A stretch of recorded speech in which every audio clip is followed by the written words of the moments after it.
वैद्युत रासायनिक सेल।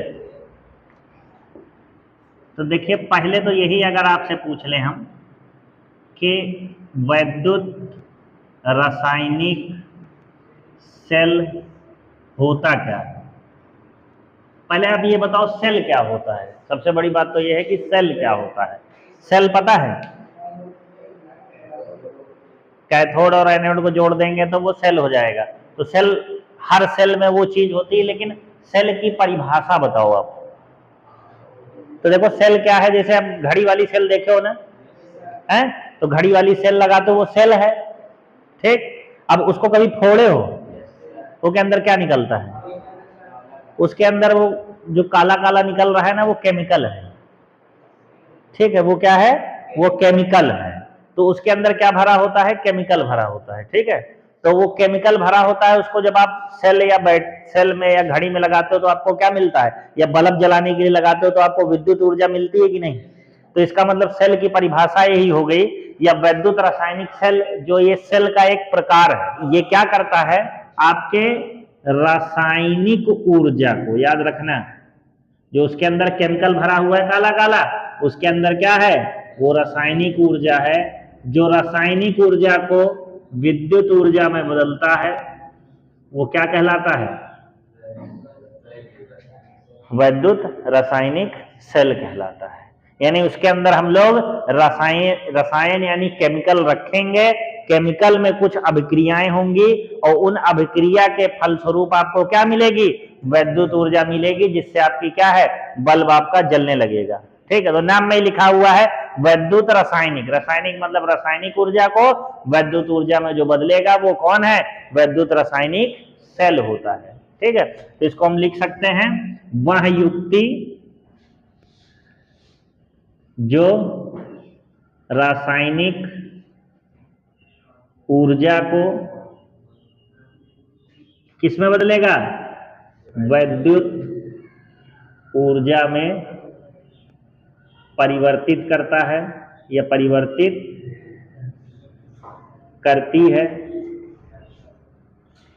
करता है करती है, लड़का है लड़की, सेल लड़का है लड़की, बताओ, हैं, करती है, लड़की है वो, ठीक है, परिवर्तित करती है, क्या कहलाती है, वैद्युत रासायनिक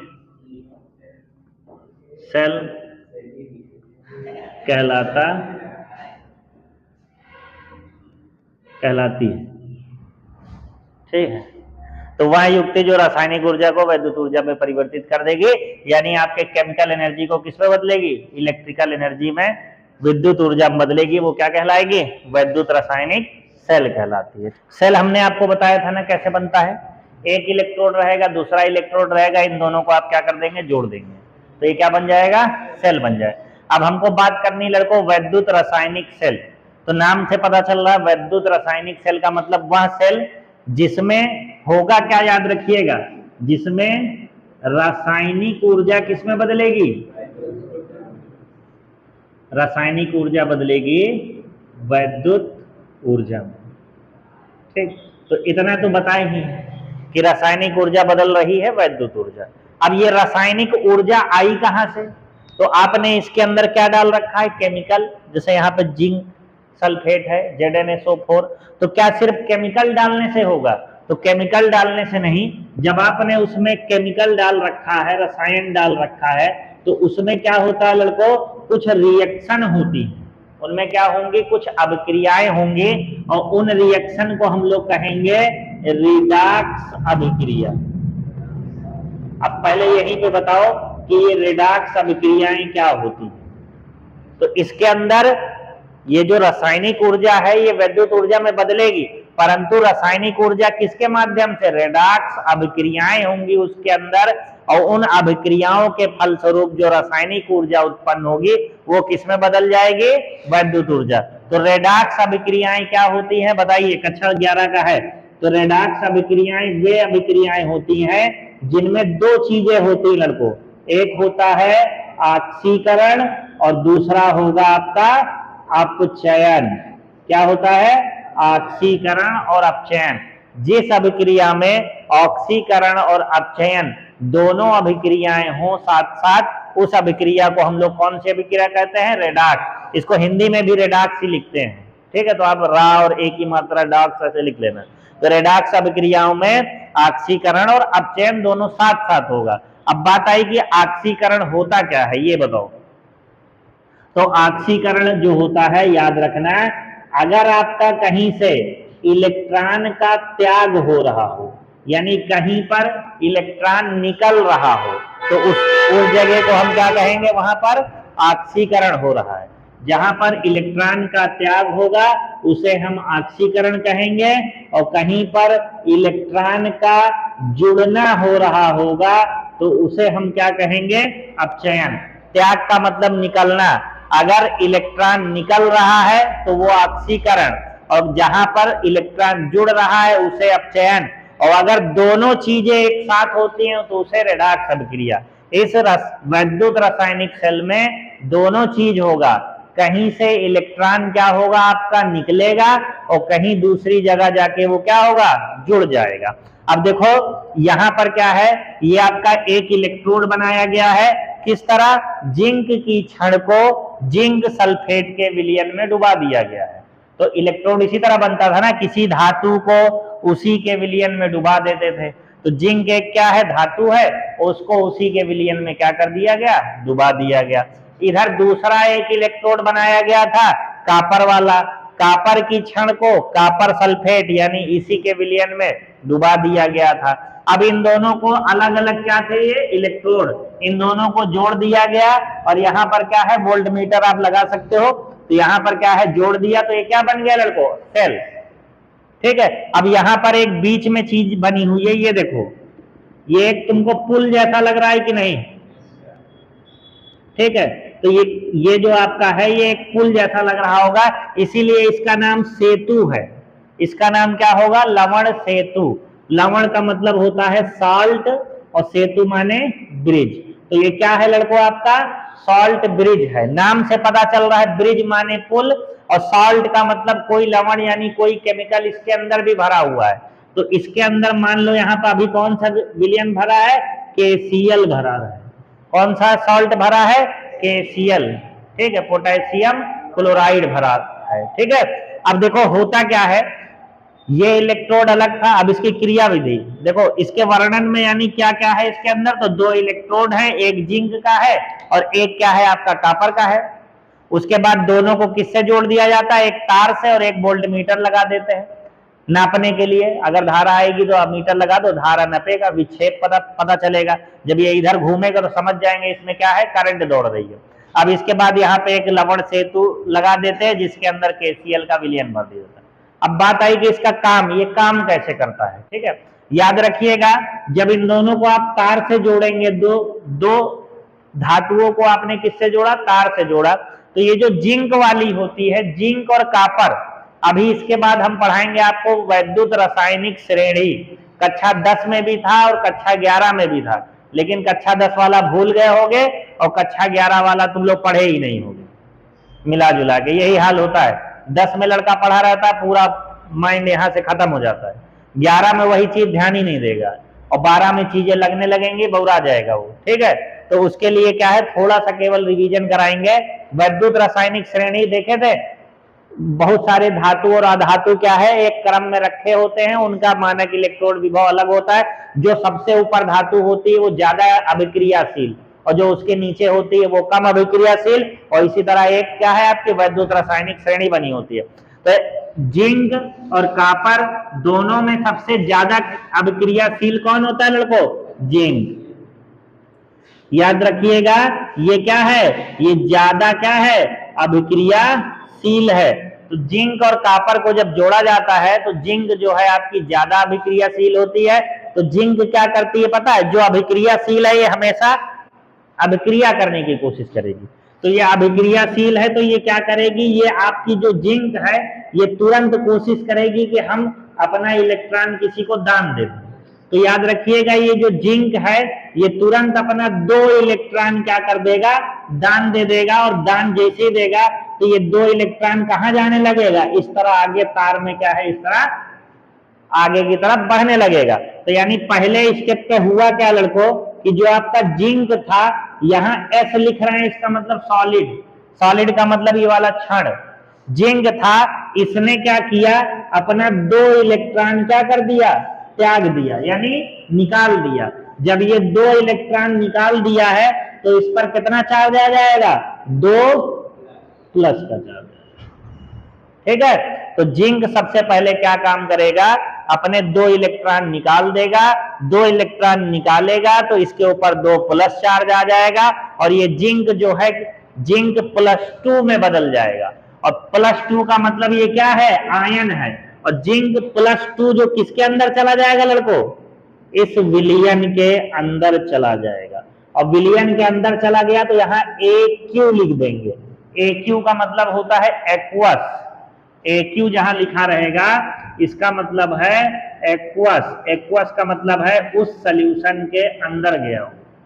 तो जिंक क्या करेगा, 2 इलेक्ट्रॉन अपने त्यागेगा और बदल किस में जाएगा, जिंक +2 में। जिंक +2 में जब बदल जाएगा तो ये जिंक +2 का आयन किसके अंदर चला जाएगा, इस विलयन के अंदर। और ये जो 2 इलेक्ट्रॉन है लड़कों ये आगे बढ़ जाएगा तार में इस तरह। ठीक है, ये आधी अभिक्रिया है, इसीलिए इसे कहा जाता है अर्ध।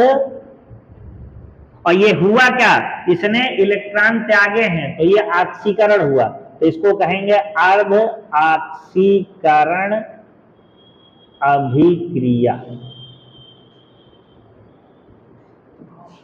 ठीक है, एक कहानी समझ में आई। यानी जिंक और कॉपर को जब आप साथ में जोड़िएगा तो जिंक क्या है, ज्यादा अभिक्रियाशील है, तो जिंक क्या करेगा, 2 इलेक्ट्रॉन त्यागेगा। 2 इलेक्ट्रॉन त्यागने के बाद वो बदल जाएगा जिंक +2 में।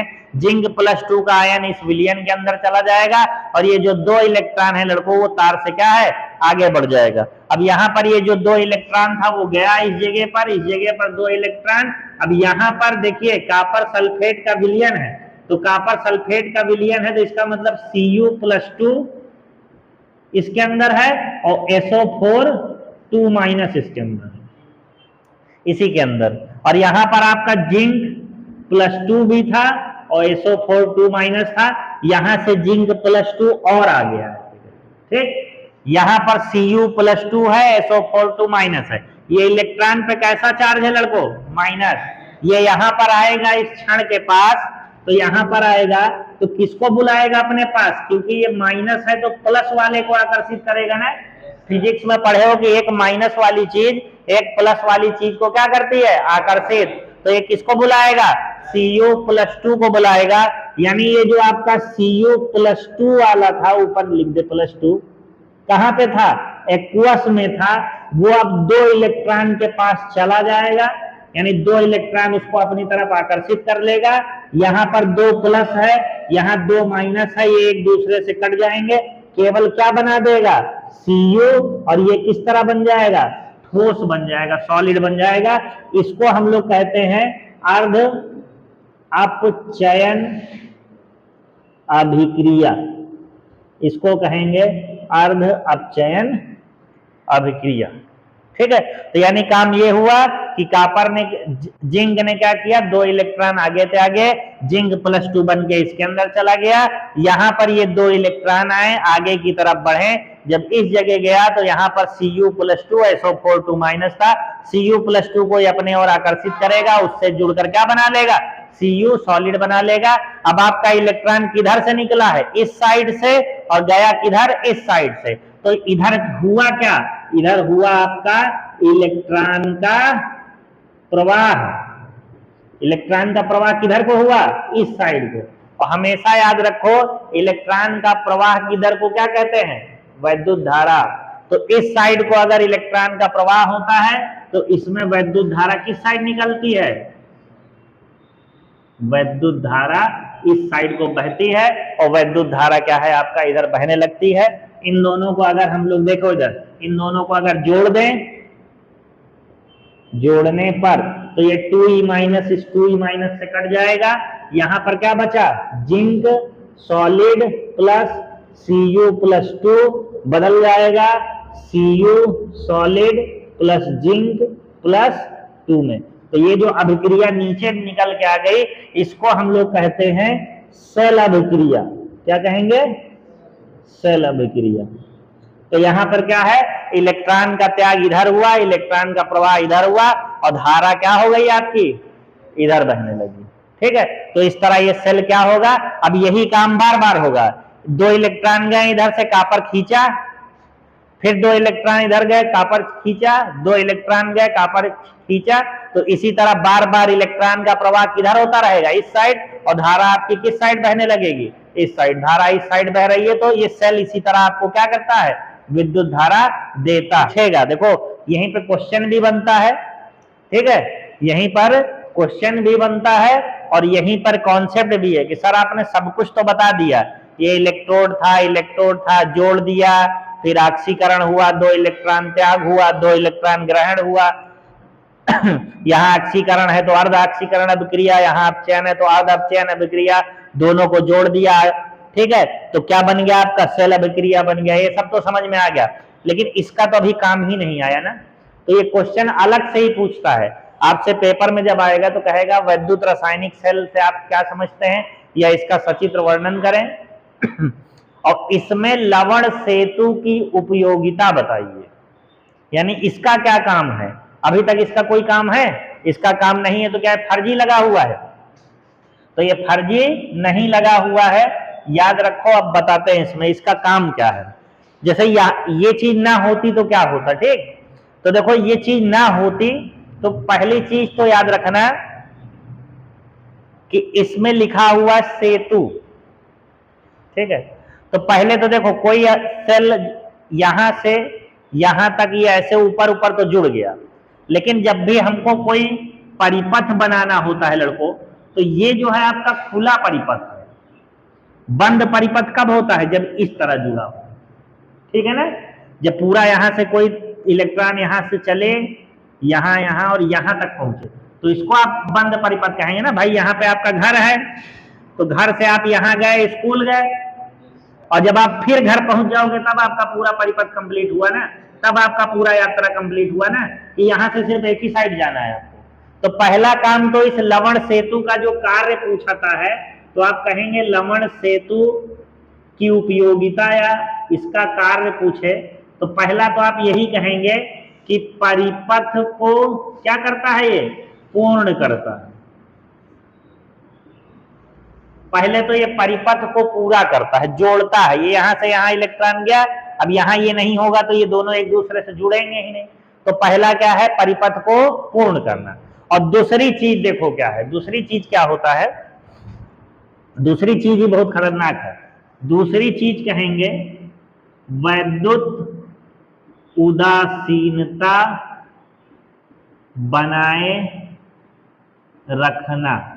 तो अब या तो इतना चीज लिख लो, रट्टा मार लो कि वैद्युत उदासीनता बनाए रखना, लेकिन ये असली में क्या होता है ये तुमको समझाने जा रहे हैं, ठीक है। तो समझो वैद्युत उदासीनता बनाए रखना क्या होता है। देखो देखो लड़कों, देखो वैद्युत उदासीनता का मतलब है, ये किसका विलयन था आपका, ZnSO4 का, जिंक सल्फेट। इसके अंदर जिंक +2 भी था और SO4 2- भी था, ठीक है ना। लेकिन ये स्टार्टिंग में क्या होता है पता है, समझो स्टार्टिंग में जब विलयन भरते हैं, तो मान लो एग्जांपल कि ये अगर जिंक +2 50 था, तो SO4 भी कितना होता है, 50। तो ये 50 और 50 होता है, तो इन पर कोई, भले ये 50 है और ये 50 है, 50 प्लस है 50 माइनस है, तो वो एक दूसरे को क्या करते हैं, एक दूसरे के आवेश को एक तरीके से बैलेंस रखते हैं, ठीक है। जैसे तुमने 100 रुपये 50 कमाया और 50 गवा दिया, तो क्या हो गया, सब बराबर हो गया, कुछ नहीं बचत की। उसी तरह जिंक सल्फेट के अंदर Zn+2 और SO4 2- था, यहां पर शुरू में 50 ये था और 50 ये था। उसी तरह कॉपर सल्फेट के पास चलेंगे आप, तो Cu+2 और SO4 2- था, ये भी 50 था और ये भी क्या था, 50। अब एक चीज ये बताओ लड़कों, यहां से जब 2 इलेक्ट्रॉन बाहर को जा रहे थे, तो यहां पर Zn+2 बन के किसके अंदर आ रहा था, इसके अंदर आ रहा था कि नहीं। तो जब 2 इलेक्ट्रॉन गए तो ये 2 बढ़ गया, फिर थोड़ा सा सेल चला आगे, फिर 2 बढ़ गया, ये काम होगा कि नहीं? इसके अंदर +2 जाएगा तो इसके अंदर एक्वस हो रहा है ना, तो फिर 2 बढ़ गया, 2 बढ़ गया। इसी तरह जब आप 15-20 मिनट सेल यूज कर लेंगे तो एक स्थिति ये आ जाती है कि ये वाला 200 हो जाता है और ये क्या हो जाएगा? 50 ही रह जाएगा। तो इसका जो 200 प्लस चार्ज था और इसका 50 है, तो क्या ये बराबर है? तो इसका 150 और 50, इसके 50 से 50 तो बराबर हो जाएंगे, लेकिन 150 प्लस चार्ज इस पर रहेगा कि नहीं रहेगा? अब प्लस चार्ज इस पर रहेगा तो लड़कों जब यहां पर ये इलेक्ट्रॉन बाहर निकलने की कोशिश करेगा, मतलब 20 मिनट के बाद बाहर निकलने की कोशिश करेगा, तो इलेक्ट्रॉन पे कौन सा आवेश है? माइनस। इस पर हो अब कौन गया? प्लस। तो क्या ये माइनस वाले को खींच नहीं लेगा? खींच लेगा। तो ये इलेक्ट्रॉन को, जो इलेक्ट्रॉन आगे बढ़ रहा था उसको आकर्षित करके अपने तरफ खींच लेगा और इलेक्ट्रॉन इधर जा ही नहीं पाएगा। और जब इलेक्ट्रॉन आगे बढ़ ही नहीं पाएगा तो सेल चलना बंद हो जाएगा। अब मान लो इसी में सोचो कि भाई किसी तरह इलेक्ट्रॉन पूरा दम जोर लगा के, चलो ठीक है पहुंच ही गया आगे, कि कहीं इससे बच बुचा के क्या है आगे थोड़ा बहुत पहुंच गया, माना कि आराम से क्या इधर पहुंच गया। तो अब उसी तरह सेम टू सेम चीज देखो जरा, यहां 2 इलेक्ट्रॉन आता था तो यहां से कॉपर 2+ ले लेता था कि नहीं? तो यहां 50 था, यहां 50 था। जब ये 2 इलेक्ट्रॉन लिया तो -2 होगा, फिर -2 होगा, फिर -2 होगा। इसी तरह 20 मिनट के बाद ऐसा हो जाएगा कि यहां 10 ही बचेगा और यहां कितना हो जाएगा? 50। तो ये 10 प्लस रह गया, 50 माइनस रह गया, तो इस वाले सोल्यूशन पे कौन सा चार्ज आ जाएगा? माइनस चार्ज आ जाएगा, निगेटिव चार्ज आ जाएगा। जब 10-15 मिनट सेल आपका चल जाएगा तो हो जाएगा ना। तो यहां पर अब देखिए, यहां पर इलेक्ट्रॉन मार यहां से बचा के इधर भागा कि हम जाएंगे भाई, यहां तक गया, तो यहां पर कौन सा चार्ज आ गया? माइनस। माइनस और माइनस एक दूसरे को क्या करते हैं? प्रतिकर्षित, ढकेल देते हैं। तो ये बेचारा जो इधर बचा बुचा के आया भी था तो ये माइनस हो जाएगा, ये इसको क्या कर देगा? वापस ढकेल देगा। तो इलेक्ट्रॉन फिर से कहां चला आएगा? यहां चला आएगा। तो इस हिसाब से आपका क्या होगा? आपका इलेक्ट्रॉन इधर से या तो इधर जा ही नहीं पाएगा, और अगर गया भी, यहां तक पहुंचा भी, तो ये माइनस वाला क्या करेगा? इसको भगा देगा। तो इलेक्ट्रॉन फिर इधर चला जाएगा, और जब इलेक्ट्रॉन इधर से इधर जा ही नहीं पाएगा तो आपका विद्युत धारा बह ही नहीं पाएगी। इसका मतलब यहां पर याद रखिए 10-15 मिनट सेल चलने के बाद ये काम हो जाएगा, एक पर ज्यादा प्लस हो जाएगा, एक पर ज्यादा माइनस, और सेल क्या हो जाएगा? बंद हो जाएगा अपने आप। अब उस केस में देखिए क्या होता है। उस केस में यहां पर, वहां पर देखो, इस केस में यहां पर क्या भर रखा है? KCl। अब KCl के अंदर कौन कौन है? K+ और Cl-। अब इधर क्या होगा? इधर Zn+2, यानी प्लस वाला क्या हो गया? ज्यादा हो गया भाई, प्लस वाला 150 हो गया। तो अब ये इधर किसको खींच लेगा? माइनस वाले को। तो इधर से Cl चुपचाप कितने चला आएगा? इसके अंदर, और एक Cl इसके मारेगा तो 149, एक Cl फिर मारेगा तो 148, फिर एक Cl मारेगा तो ऐसे से करते कहां तक ले आएगा? 50 तक ले आएगा। और इसके अंदर क्या ज्यादा हो गया है? माइनस। तो जब इसके अंदर माइनस ज्यादा हो गया तो किसको बुलाएगा? ये K+ को। तो जब K+ को आएगा तो प्लस वाला इसमें जुड़ेगा, तो ये 10 से कितना हो गया? 12, फिर 14, फिर 14 के बाद 16, फिर सीधा बढ़ते बढ़ते फिर से क्या हो जाएगा? ये 50 और 50 हो जाएगा। और जब 50-50 हो जाएगा तो फिर से सेल क्या है आपका? चलने लगेगा।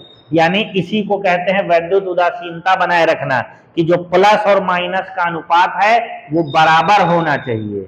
इसी चीज को कहा जाता है वैद्युत उदासीनता। अगर एक तरफ ज्यादा हो गया तो ये लवण सेतु क्या करेगा?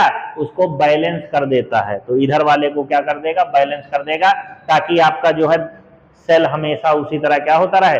चलता रहे। समझ में आया? तो ये आपका पूरा क्या है? ये टॉपिक है।